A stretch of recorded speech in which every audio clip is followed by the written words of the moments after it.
All right, here we go. Yo, what up, though? TreLow in the building, Bossier City. Welcome to MOGUL State of Mind. How you doing, my guy? I'm doing good. How about yourself, man? Hey, man, I'm good, man. Shout out to you, man. Congrats. Album out right now, man. You know what I'm saying? And it's a collab, man. Tell everybody the name of that album, man, and about the collab. Yeah, it's From Bossier with Love. It's me and a guy named Bergie from my hometown, bro. And we got together and we made some good music, man. So y'all go check that out. No, for sure.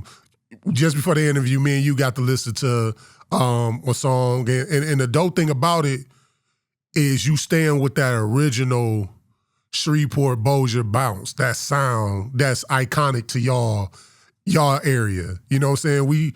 We know, like, a lot of times when you hear NBA YoungBoy with that Baton Rouge sound, it still got that bounce that reminds me of Northern Louisiana. How important is that for you to keep that sound? Was that intentional? How did y'all come together about as far as picking beats for the project?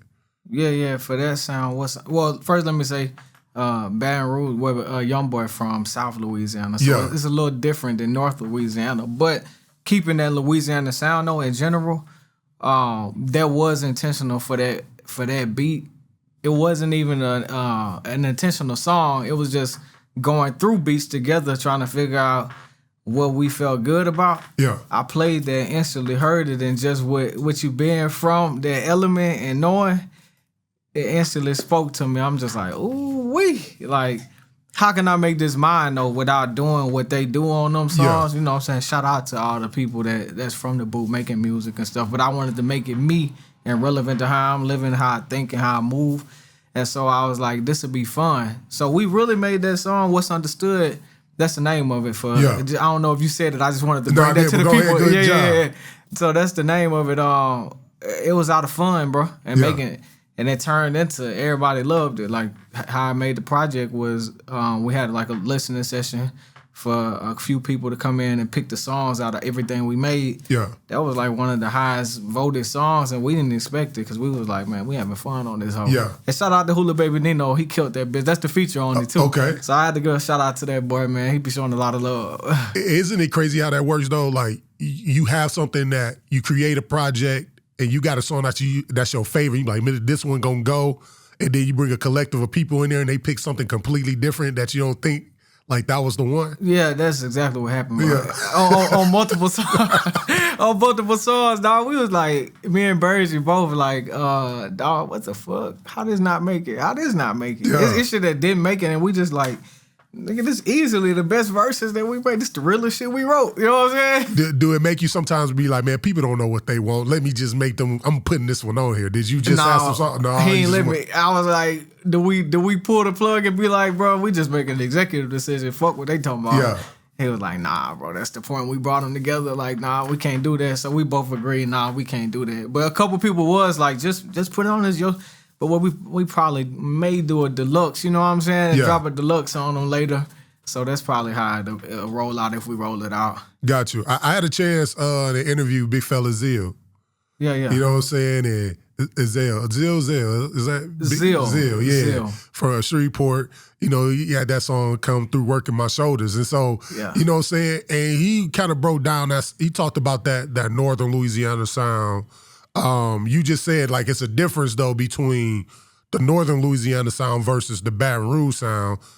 Tell me the difference, because like when I hear NBA YoungBoy rap and I hear the BC pick, from an outsider, his beats sound like Northern Louisiana beats. It don't sound like New Orleans beats. Oh, okay. You see what I'm saying? The bounce sound more like y'all than it does the New Orleans type bounce. So what's the difference between Northern Louisiana and Baton Rouge when it comes to music sonically? Damn, that's a difficult question. I don't really know how to, I guess, properly answer that. But I will say what you mentioned, though, like the New Orleans sound, that is different. So when I say South Louisiana, like, I think New Orleans has its own specific, like, sound, the way that bounce is and the way that music is. But BR would be more similar to what we have in Northern Louisiana. But I just think that ours might be a little bit more up-tempo, I believe. and fun. Yeah. I'm gonna say with it, like the Working My Shoulders record you was just talking about. We have a little more fun with it too. I believe if I had to say something, I'm trying to think while I'm making this comment about fun. Is it really more fun? Shit, it'd be difficult, bro. I don't know how to properly answer that, man. I don't want to get in here and start getting into a whole bunch of shit. I'm talking about some shit that don't sound right. You know For sure. Now, Bossier City, right across the bridge from Shreveport. People know of Shreveport being Ratchet City. Do Bossier have a name for itself, or is Bossier considered Ratchet City as well? No, that's Shreveport. That's considered Ratchet City. Bossier really don't have a name for itself like that. If anything, people refer to it as the Boss City. But nobody really has stepped out in it. I mean, any people you know from Bossier personally that came out of it?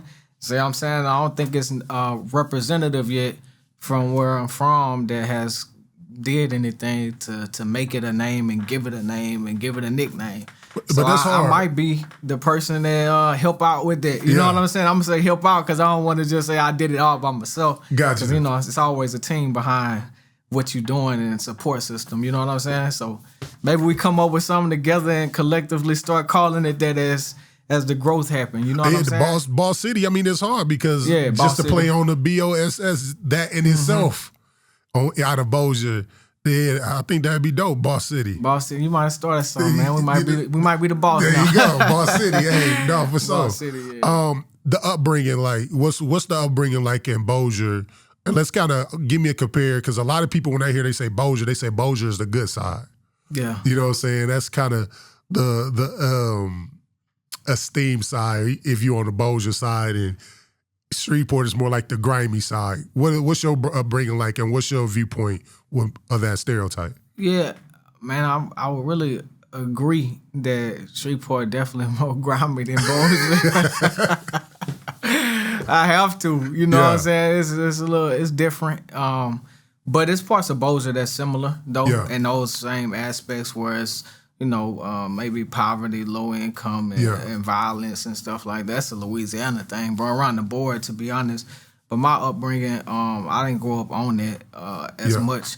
We got into shit like, youngsters get into that I could have avoided based on, what was really going on where I was at.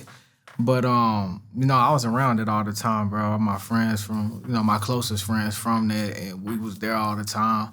But, we did a lot of stuff. I'm going to say young. We was exposed to a lot that, and I think this might just be Louisiana, bro, that people don't be exposed to at a young age, being able to party a certain way, go to stuff, and like, as if it's a club setting. Niggas 15, 16, we doing that type of stuff. People, drinking, doing all this adult type shit at a young age, low key. So, nigga, when we get to 18, 21 and shit, when you can go in the club, it's like, we've been clubbing for a long time, been partying, been a part of that environment and having that kind of freedom. And that come with what go after the clubs and the shit that occur, altercations, all that shit too. So, you know what I'm saying? Just been exposed to a lot early. You know what I'm saying? So I say that. That party scene, because Shreveport had, Cocoa Palace. Yeah. Did everybody in Bossier go to Shreveport to hang out? Did everybody in Shreveport come to Bossier? Or did people in Bossier stay in Bossier and people in Shreveport stay in Shreveport? It depends on what age you at, but when you become an adult though, like when you 21 plus and shit like that, most people was going to Cocoa, everybody going to Shreveport. Gotcha. But, like when you ain't deep in Shreveport, when you going out in Shreveport, like it's a bridge downtown, or you saying downtown right next door to Bossier, so it's like a bridge that's separated, or a couple street interstate exit. So it's really close to each other. So it ain't like you going deep off far in Shreveport if you're going out. But most of the time, we all go to Shreveport in some fashion to go out. There's not many places that's actually like big places in Bossier. When we was coming up, now they got, I think, one spot. I ain't out there right now, but it's one spot. I forget the name of that bit. I don't remember the name of it. No, it's cool. So, like, the upbringing, like you said, it sounded like you had Big Country. Country. Go have to think of it. I think that's the spot they just go to. There we go, Big Country, bro. now, seeing, like, it seemed like you had, like, the standard pretty good upbringing. Like, did you have both parents in your household? Nah. Okay. I grew up. My situation a little different, bro. Actually, take me into that. Yeah. I grew up with my dad, and I call him my dad, like my father figure. Really, my brother's dad, but he raised me, so I grew up in that household. So my mama was out of state, and my biological father was somewhere else. You know what I'm saying? So that's kind of how I grew up, as far as both parents. But he got married, so I had a stepmom as well. You know so bring me that journey, man, because like it's rare. Your situation is super unique for sure. How is it that you're not with your mom? Like, what was she? You said she was out of state, but what? Yeah, she, at the time when I was, you know what I'm saying, growing up, in middle school, high school, all that, she was in Florida, bro. I was in Louisiana, she was in Florida. Like, she lived there, she was working. So it was one of those things like, I didn't want to. So you was with your mom to a point in time. Yeah, we lived in Shreveport at some point in time, and she was in Louisiana with us, yeah. And I even went to Florida for a small period of time, like a year. Yeah. When we went out, and I came back to Bossier. Yeah. So what made you come back? What made you leave? Because sometimes it's hard for boys to leave their mom. Yeah. So what made you come back? We butted heads, bro. We didn't get along that well, in my opinion, from my perspective at the time. And I didn't know if I could make it, bro. So I had called my daddy that I'm telling you about. And I was just like, at some point with being with her, I'm just like, bro, this ain't going. I don't see this really working out. Yeah. It probably get worse before it get better. Yeah. So I was like, man, come get me. Like, I can't be here. Like, this shit gonna go downhill. So he came. I want to say maybe that weekend, the next day. It was really close to the time frame that I called him. And ever since then, bro, I had went back to Louisiana. So with your father taking you in, because usually it's kind of tough for another man to raise another man's child, let alone that person not with the mom and bring that child in as their own. Oh yeah. Like, kind of take me through that psyche of what would make him stand firm like that for you when most men wouldn't do that. Yeah. So when I was born, he was actually with my mama. Like, gotcha. Even though I wasn't his child, you know what I'm saying? He was already with her. So he was there since birth. It wasn't like, you know what I'm saying? And then they were married. So that was our upcoming, like as far as being a child coming up. So he was already a part of it from the start. Okay. And I think that's why it was an attachment that stayed. You know what I'm saying? He was around forever. Shout out to him. For sure. Shout out. I seen a statistic that said kids, boy or female, who are raised by a single dad always tend to fare well in life than a boy or a male or female that's raised by a single mother. How do you feel about that? Do you think that's true? And saying that single dads tend to do better with raising kids. The kids tend to do better under a single dad than they do under a single mom.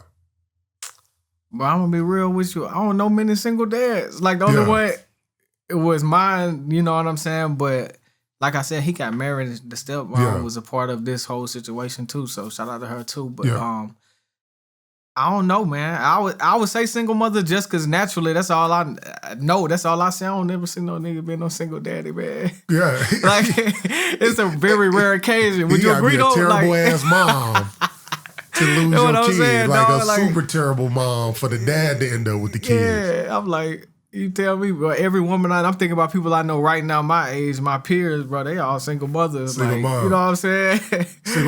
You know this, I'll detour a little bit, but like young single mothers be mean as hell. They be cussing the hell out their kids, bro. Like, the youngest mother is single. It's crazy you say that because that's like you was asking about my mama and that's bumping heads. She had me young, so she was a young parent. And as I'm older now, we actually talked about that and look at it a different way. Like, man, she was a kid with a kid. Like, bro, you know what I'm saying? Now that I know that, it's kind of like, it makes sense to why certain things was happening, bro. She was young, bro. Yeah, they was young. For sure. So they figured that shit out. Just like we got to figure shit out, you know what I'm saying? Yeah, no, for sure. Now, introduce it to like hip-hop music, man. Like, how did you get into music? Like, what was your influences? But that's an unorthodox story too, man. Like, I would say my first influence probably my dad that was talking about listening to Pac all the time, bro. Like, Little League football game. Practically, he was the coach. We'll go there and he bumping some Pac, some classic Pac, and man, just a bunch of music all the time like that. I think he was playing who else back then? Maybe Scarface. Like he was just blasting that. But as far as me actually finding a passion for it, it was writing first, bro. It was like writing my thoughts down because I was in a very different situation, like you just said.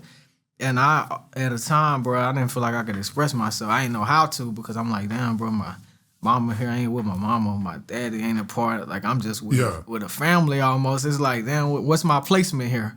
So I used to go write down my thoughts and how I felt and what I think. And that shit turned into like poetry because my mama was into poetry. And she used to write poetry and let us watch like Def Poetry Jam. Yeah. Then that shit turned into like making it a song. Like I met people throughout school, high school and shit that did music.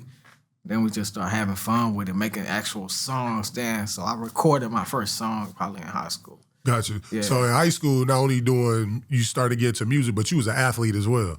Yeah, I was an athlete. Because you know that saying that people say like every athlete want to be an artist and every artist want to be an athlete. Yeah, I think Drake said that shit in the song. Something they want to be us or something like that. Yeah.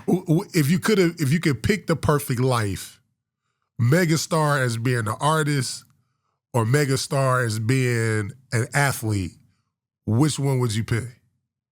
Artist. Artist. Why? Why the artist? They got more freedom, bro. Yeah. Like you just can do more stuff as an artist and be all right.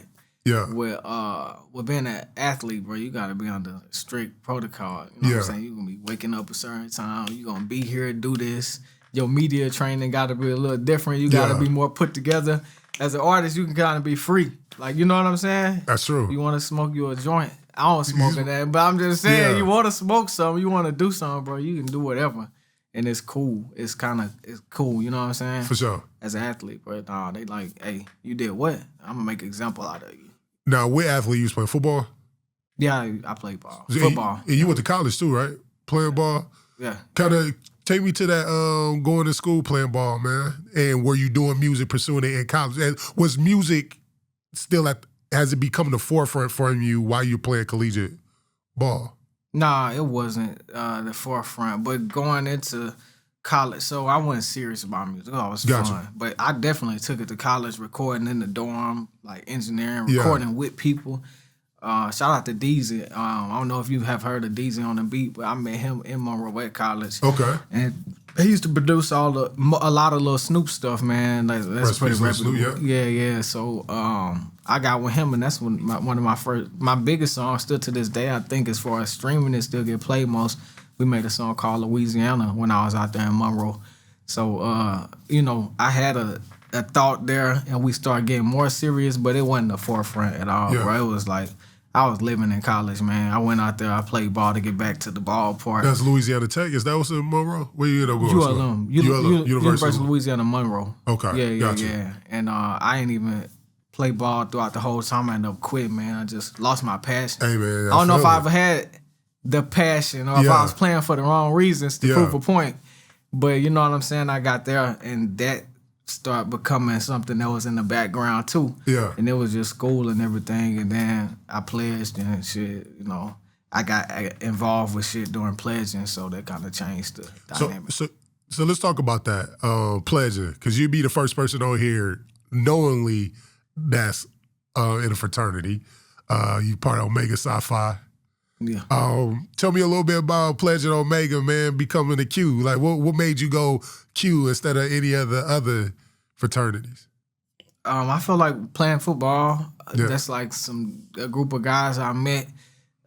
They was cool, and the people that I knew outside of football was cool with them niggas. Yeah. And I didn't know that they had a connection until like later. But they was just cool dudes. They brought me in a certain way, like family. They hung out once I actually got to do stuff with them. Because they would invite me to do stuff and invite us to do stuff because I guess my other homeboy at the time had expressed interest in everything. And so after hanging with them, going through the city, man, seeing the type of love they get, man, how the community loved them and Monroe loved us. Once I joined, it was like, bro, it's all love everywhere. Everybody respected it. They had fun, and it was very family oriented. It seemed like to me, like they was really like brothers. They was cool, the closest people, and looked out for each other. So to me, that kind of stood out. those type of qualities. You know what I'm saying? So that's why. Because I came not knowing anything about any fraternity. Okay. Yeah, I was like ignorant to that. Okay. So I didn't even know. I used to think, like, I remember my boys from home, being a college party, them niggas come through like stomping and doing all that shit. Niggas supposed to move out the way, blowing whistles. We like, man, if a nigga bump us with all that shit. Yeah, if a nigga bump us with all that shit, bro, we finna get it up there because these niggas got they fucked up, man. They think you can just come through and do that. Not where we from, but you know what I'm saying? That was my thought at first. But as I met people outside and knew what it was about, knew what it was all for, I was like, oh, this pretty cool, man. So that's kind of how that happened. Got you. Now break down this, man. Who get more respect? A person that actually pledged or a person who owned paper? Man, Omega Psi Phi is a non-hazing organization. Right. I feel it. let me start there. But, you know, hypothetically speaking, you get more respect if you pledge, you know what I'm saying? Like, go through a process that's not just paperwork, you know what I'm saying? Is that, what's that syndrome where people tend to be close to their abusers? Stockholm syndrome? Man, what? That's where you taking this? Because think about it, right? The idea, like the stuff that you taught in like fraternities, football, pain is weakness, leaving the body. Oh, shit, yeah. You know, you got to go through a process. You got to suffer. The more you suffer, the more committed you become to the entity that made you suffer. So it's like, let's say for somebody that pledged, like my brother, he's Alpha, he old school. He pledged, he crossed the Alpha in 89.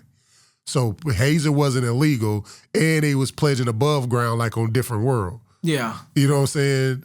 Other than Q, he was like, Q's always went underground, and then they'd pop out and look like they had their stuff all together, where Alphas, he was like, they was getting dogged out in the open in front of everybody.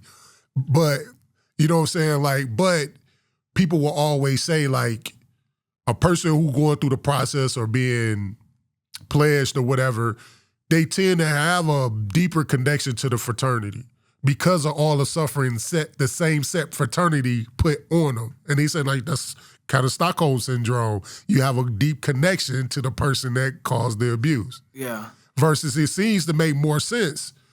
Actually, you know, Roland Martin, the news reporter, black dude that be on the news.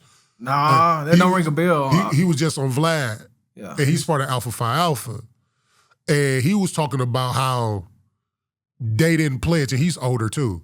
Yeah. He was like, even back then when it was legal, he was like, we didn't get haze. Yeah. He was like, you know, we learned our information, we did our paperwork, we paid our dues, and then go to other schools, and other schools will try to be like, whatever, try to down him. And he was like, nigga, you trying to down me because I ain't letting nobody whoop my ass to be a part of a organization? He's like, that's stupid. Like, I'm going to pay you to beat my ass just so I could be a part of your organization where we know the information, we paid our dues, and academically we on point. Yeah. And so the ideal of the paper versus the quote-unquote pledge. Yeah. Do you think that's Stockholm syndrome? After you put it that way, I'm going to say that's kind of like a logical explanation. Yeah. Yeah.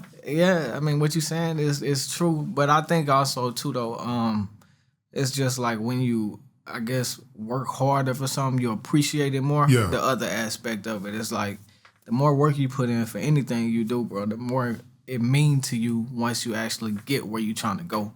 So for the people who quote unquote pledging and putting in, I guess, a certain type of work, it could mean more and could make you hate that shit too. Yeah. Like, bro, I did all this shit for this at the end of the day. Yeah. It's just like a perspective thing. So I agree with you. It could be like Stockholm syndrome. Yeah. But also it could be like, bro, the harder you work for something, the more you appreciate it when you get to the other side of it. You know what I'm saying? Got you. And I feel like a lot of people I encounter have that approach. Like, if you work hard for something, then you appreciate it more. If somebody showed up right now and was like, hey, bro, you got to go through the whole process again, could you do it? Would you do it?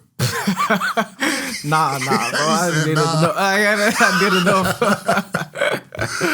Nah, bro, I'm good on that, man. Okay. I'm straight. So here it is, the music. You college, you played around with the music. You said you meet DZ Beats. DZ on the beat. DZ on the beat. Yeah. Y'all come up with the Louisiana song, things of that nature. At what point did you start, like, what was your aha moment to start pursuing music full-fledged? Man, that's a good question.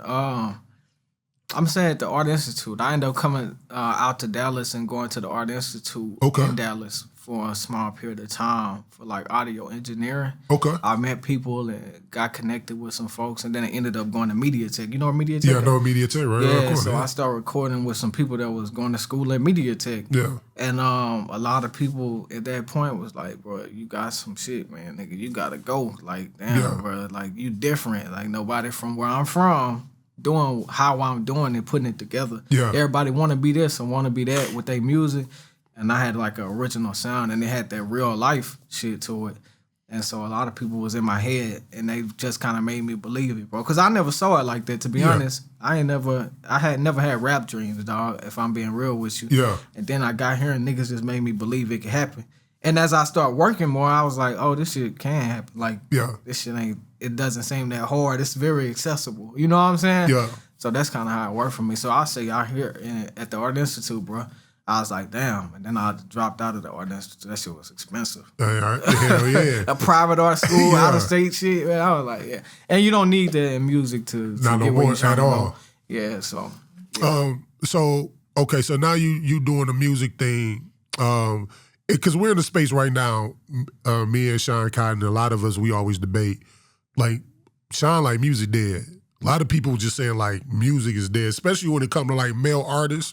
Female, I feel like the first time in hip-hop, you really see the female side of music thriving. Yeah. You seeing a lot more female artists popping up and breaking, like, shout out to Scarlett out of New York. She got this Is New York song that just is going crazy right now.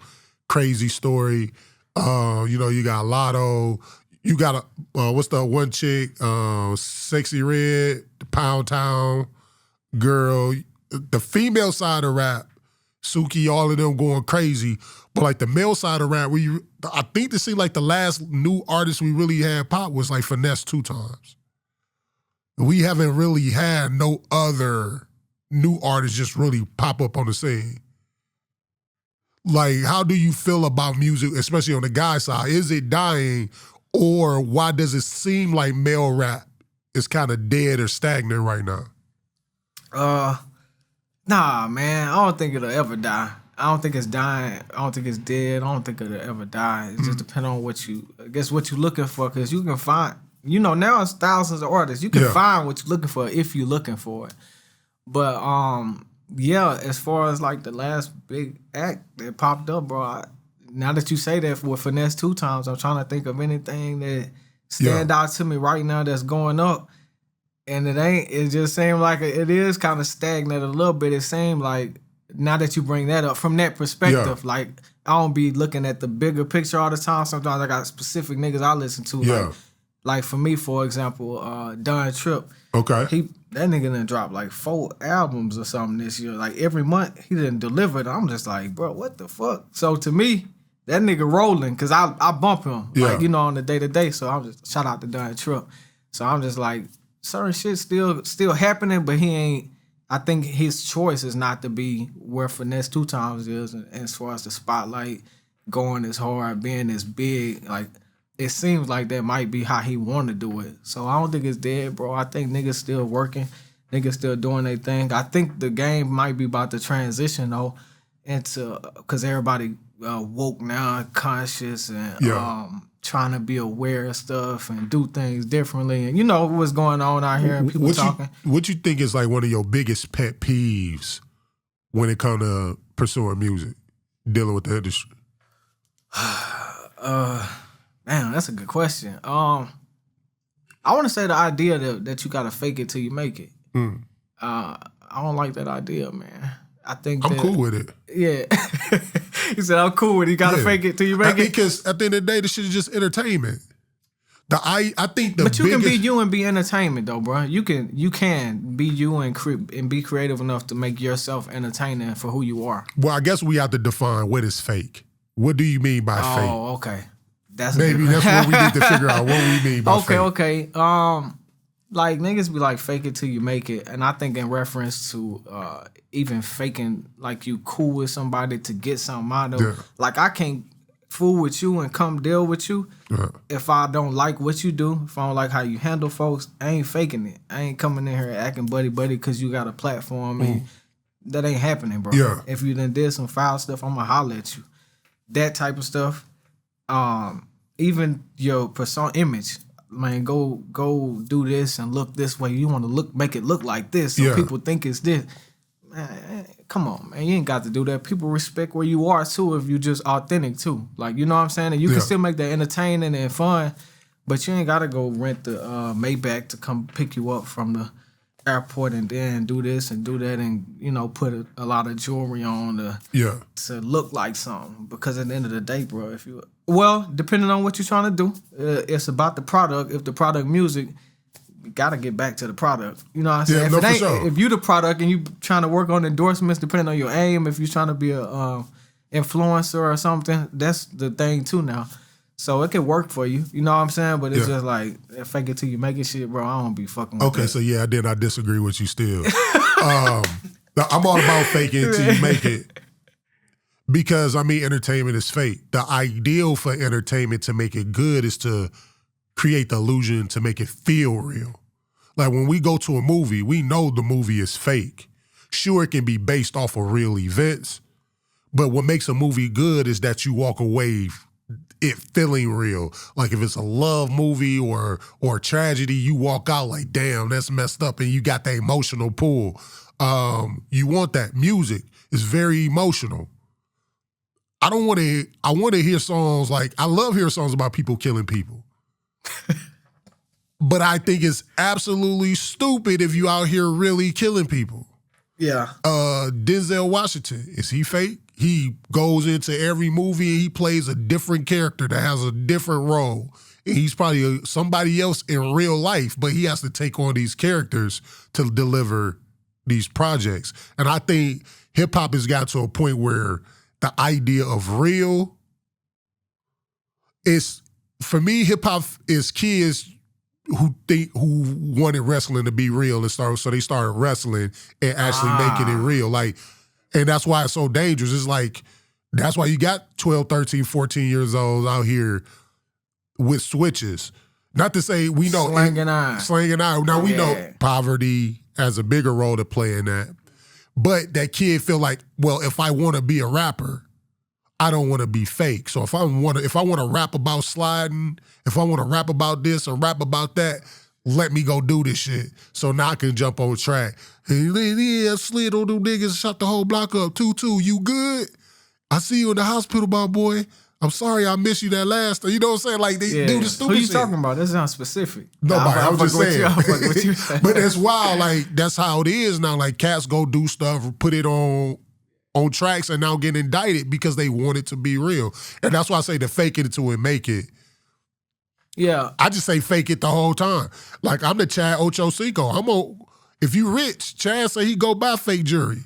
I'm rich. Why do I need to buy the real one? Why do I need it? Yeah. Actually, I'm going to say this, bro. I actually agree to you to a point because I think what you're saying is entertainment. So, as I was saying, though, if you entertaining and that's the get up, I think you entertain it and let it be known that you're entertaining. Denzel's an actor. We know he's an actor. When he go do these things that you talk about, is he supposed to really be the guy from the Book of Eli? Probably not. But we know he's an actor. Yeah. So, but why isn't a rapper just looked at as just the rapper? We know you're a rapper. But people don't give themselves that image. I'm real. You know, they go and then they tell you that they real, or they tell you this in the entertainment industry, when they could just be like, oh man, it's entertainment. And it could all be fun and games, but that's the thing about it, just being authentic to it. Like if I'm entertaining and I'm finna get on here and talk shit, and I know it's entertainment, and I claim it that way, I think that's fair. You know what I'm saying? I'm having fun, bro. We like rapping, but we haven't. Oh, is that all entertainment? Charleston White? That's what he's claiming. He's all entertainment. He doing some crazy entertainment. That nigga doing some crazy entertainment, man. But yeah, I wouldn't go there. But you know what I'm saying? Like, I think that if you claiming that, that's fine, bro. And I think even some of the stuff you saying, not even faking it, it's just entertainment, you know? Yeah. Because some people will get that. What did you say, dude? Damn, you had a pretty good example. You said a lot, so I lost it. But some of that stuff, I wouldn't even call it faking it, though. What about the idea you said of not being able to work with somebody you don't like? Because, like, we see, shout out to Shannon Sharp and Skip Bayless. Unfortunately, that's coming to an end. Damn, for real? Yeah, Shannon just got bought out of his contract. Oh, so after the okay. NBA Finals is done, he didn't want to be a part of the show. So you remember when they fell out about the whole Hamlin, when Hamlin from the Buffalo Bills, when he got hit in the chest and he passed out? Yeah, I remember that happened. Skip made a tweet, pissed Shannon off. The people felt like this tweet was insensitive about DeMar Hamlin.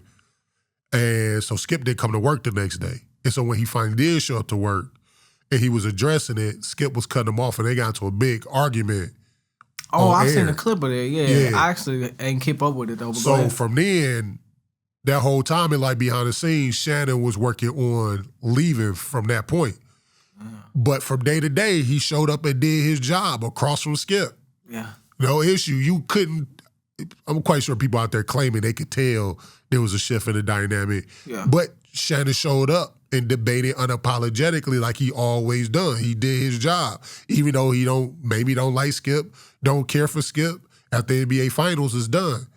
So the idea of why so much emotions when it come to business, like why is it considered fake? Like if me and you can do a business, we may not care about each other personally, but if we can make some legit money with each other by just doing business, what's wrong with doing business? I don't have to like you personally to do the business. Unless you did some stuff that's like completely like against moral code. Like if I know that you raped or women or children or something crazy like that, then I get that. But yeah, like if I don't care for you, but it's an opportunity for us to make money, why wouldn't I do the business? Yeah, for me, bro, it's just like all money ain't good money. I guess some people, all money is good money. Is that kind of emotional though? Like letting your emotions dictate your business? Yeah, but I think everything you do, you let your emotions, they play a role in it. When you go buy your car, it's a role. How you feel about your car is part of an emotional thing, right? When you pick your partner, like your wife, if you got a wife, you know what I'm saying? That's an emotional thing. I think everything we do is kind of based in emotion, like from the foundation of it in a sense, right? Would you agree? Yeah, I agree. I guess what I'm saying is like the idea going through life, like I can only work with people I like. Yeah. No, okay. So that's why I guess that's what I'm getting from it, that you can only work with people that you like versus like, nigga, I don't care if I like you or not. Can you get the job done? Can we work this out? And then we go on our way. We don't have to be buddy and I text you how your day going, how your family doing, let's get together and golf. It don't have to be none of that. But if we could come together, you a dope artist, I'm a dope artist, get together, do records, create a hit song, let the song do its thing, and we go on about our thing, why can't that be done? Yeah, I think that can be done. It's more so if you don't agree with how they moving and stuff like that. Like if you don't. So what you agree? Yeah, we're not gonna agree on everything. So right, what? Right. But depending on what we're not agreeing on, though, just my moral code, I prefer to just work with people. It's enough people out here that move in a way that I'm cool with. At least you think. Yeah. No, I know for sure it's people that move. You never know anything for sure. Damn, you gonna do me like that? You gonna do me like that? You just assuming they haven't presented anything to you yet. Yeah. Well, that's all we got though. So you're right. So, but if that's what I'm working with, and I'm working with this, and this what I done seen over here, I'm gonna go with what I haven't seen. I'm gonna just trust it, because you're right though. You never know what people doing when you ain't around. What's the number one precept or concept that somebody can do, and once you see him, be like, nah, I can't work with them? Because we know snitching is a big thing now. Everybody, oh, he a snitch. I can't work with him. But now snitch is such a broad term that everything is snitching now. So nobody really can't work with nobody. And now you see people selectively working with people who, quote unquote, are snitches. Even, you know what I'm saying? It's just confusing right now. So what's some things for you, a thing for you that you like, you know what, that's just against my moral code. I can't Where you right with that? I would even say one of the things you just mentioned, like if I know you got a history of raping, beating up women and stuff like that, I'd probably just avoid trying to, get in a tight space with you and, that's real. And do that, to be real with you. You know what I'm saying? Like, not saying that I never work with them people, because people change too. Like, just a nigga past don't dictate their future if they don't allow it to. So I'm aware of that, but it's certain things like that. How you treat people, bro. How you talk to people. Yeah. Like some niggas get in the room and think they supposed to control the room because maybe they got the most money, or maybe they in a position that they perceive as more powerful, and they think shit's supposed to go how they say it go. Man, get the fuck out of here. So you won't work with Kanye? Damn, you gonna? I wouldn't say that, bro. I would be open to, because he's definitely one of the ones. He be that would be in a room. No. That be in a room. How much money he got, what he's done. I don't Kanye is the type that be in a room, run his resume, just hearing stories of what people say. Like, I think I would work with Kanye. I don't know enough, but about what you saying, but I think I can work with him. I feel like he more open if a nigga got something that he can work with too. Yeah. I don't feel like he'll just control the room if I'm in the room. Cause Kanye, okay. I think I'll be open to that, man. So with the project being out right now, man, where can people go stream it? Talk about the project, just the name of it and everything right now.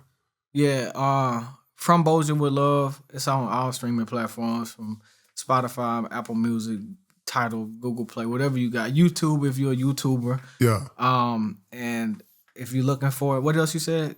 No, that was it. Like I mean, you said the title and where they can find it at. Yeah. And what would you name the single? What's your top 3 songs that people should go tap in first?